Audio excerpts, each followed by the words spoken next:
As I try to write an opening for this review, I've taken a moment to reflect on the number of times I've had to do such a thing with box-pushing puzzlers over the years. I'd like to think I'm not just inherently over them as a whole, but I'll admit that generating some enthusiasm for them has gotten more difficult since in general so little is done to move the ball forward. All that said, in the case of Mimi the cat, I at least have a bit of good news that's managing to pull me out of my normal subgenre funk. While you will spend your time literally pushing boxes around in order to help your cute little kitty Mimi get to her scratching post, there are at least some twists here that keep it from being completely the same as the rest. First, you'll need to do some planning in order to put boxes in the proper spot to jump from, allowing yourself to skip gaps and get into a better position.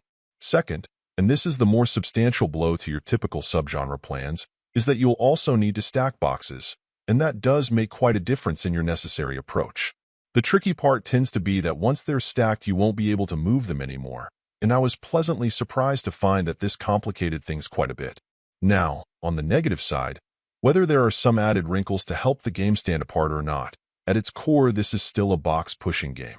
Also, while having great graphics is hardly a requirement for success in this casual sort of space, there's no doubt that visually the game is quite sparse and lacking in personality.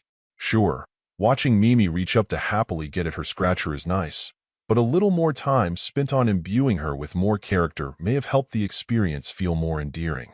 In the end, staring down the subgenre I've become somewhat exhausted with, I'm a bit torn.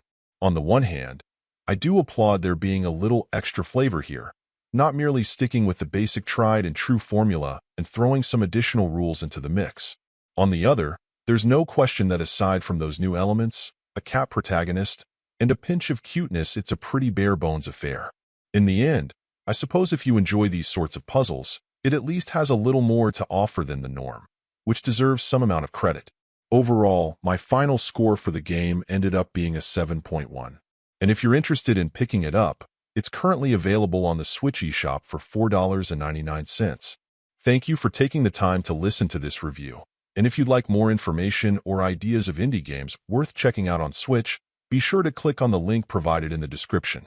Until next time.